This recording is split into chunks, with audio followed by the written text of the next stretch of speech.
Okay, let's give this a go with the journal entries plus the T accounts and see if that helps for merchandising sales. So the first thing they have is accounts receivable and sales, and somebody made a sale of $7,000. Well, we're going to record the sale in accounts receivable because they put it on account, and we're going to record the sales. Along with that, though, we have to record the cost of goods sold. Now, this is a new entry for us. This is because we're keeping track of our expenses as we go along.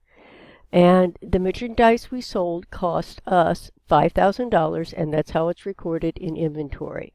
So I'm going to increase my expense, and that's what a cost of goods sold is, or cost of merchandise sold, and I'm going to decrease my inventory.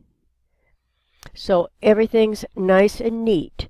If I were to pull a income statement, it would say 7,000 sales, 5,000 cost of goods sold, gross margin $2,000. Now, alas, they have returned some merchandise, and I have to remove that from sales, and I have to take it out of accounts receivable because they don't owe us that anymore. That amounts for $280.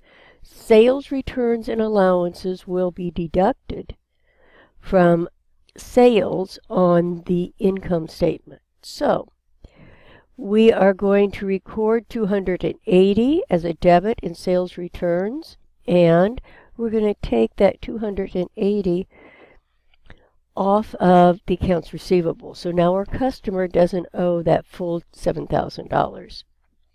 But there's one more thing we have to do. With that sales return, I'm receiving parts that I need to put back into the warehouse, and I also have to take those off the cost of goods sold because they're no longer a part of the expense. So what that looks like is a debit to inventory for $200 and a credit to cost of goods sold for $200 to cost of goods sold, and that will subtract from what the cost of goods sold truly is. So that sets up how we do sales. Now let's try another one, and this one is talking about making sales for $1,000. And again, we'll increase our accounts receivable for $1,000, and we'll record our sales for $1,000. Now this entry shows that it does not record, it doesn't show a recording entry for the cost of goods sold.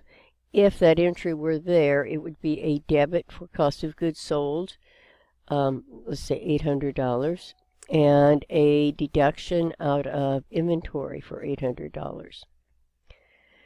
You always have two entries when you make a sale using cost of goods sold using a perpetual inventory system. And that's going to be the sale and then record the removal out of the inventory. Now here we have, we're paying for this, and there is a discount on it, 2% if it's paid within 10 days, and the net's due in 30 days. So what does that mean? That means they're not going to pay us the full amount because they're paying it early, so we give them a discount. So how much are they going to pay us? Well, 2% is a discount. This is 100%, so if I subtract the 2%, they're going to pay us 98% of that $1,000. So I'm going to receive cash of $980. I'm going to remove that $1,000, right, from their account because they no longer owe that.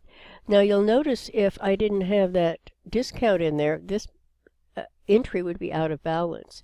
The sales discount has to be recorded, and that too will show up on the income statement, sometimes depending on what kind of system they're using.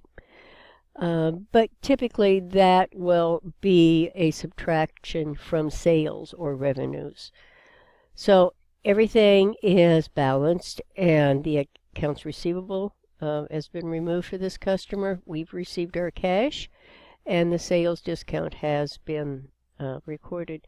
These are typical entries for a sale of merchandise when you're the seller, as long as you're using the perpetual inventory system. And most businesses do that nowadays with the advent of computers. I hope this has helped a little bit. Email me or message me if it hasn't, and we can delve into it a little bit further. Thank you.